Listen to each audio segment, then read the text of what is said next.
C'est pour mieux punir ceux qui polluent nos rivières, nos sols et notre air que le gouvernement a créé le délit d'écocide.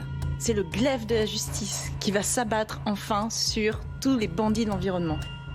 Des bandits de l'environnement qui pourraient être condamnés pour ce délit jusqu'à 10 ans de prison et 4 millions d'euros d'amende. Nous avons notamment prévu une amende qui va multiplier par 10 le bénéfice escompté par le pollueur. C'est-à-dire qu'avant, c'est « je pollue, je ne paye pas ». Aujourd'hui, c'est « je pollue, je paierai 10 fois le bénéfice que j'escomptais ». Pour les deux ministres, c'est une avancée.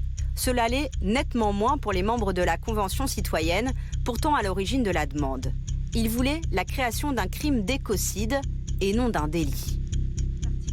L'opposition de gauche trouve la mesure trop molle, quand la droite dénonce une écologie punitive. Imagine-t-on un délit d'homicide? C'est ridicule. C'est-à-dire que soit on est sur quelque chose de très grave, et dans ce cas-là c'est un crime, et vous l'appelez écocide, soit c'est un délit, et dans ce cas-là vous ne l'appelez pas écocide. Donc tout ça ne marche pas. Les associations sont déçues. Elles comptaient sur cette nouvelle infraction pour faire avancer bon nombre de leurs combats.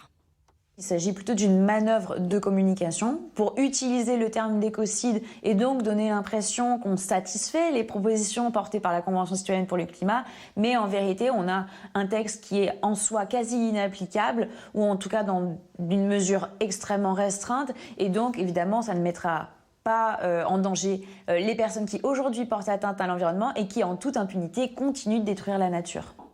Selon cette juriste environnementale, il est aujourd'hui extrêmement compliqué de faire reconnaître la responsabilité des pollueurs, surtout quand ils ont eu des autorisations de l'État.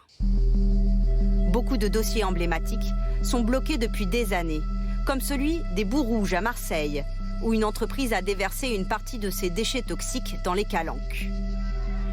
Ou encore celui du chlordécone, un pesticide utilisé massivement en Guadeloupe et en Martinique par les producteurs de bananes.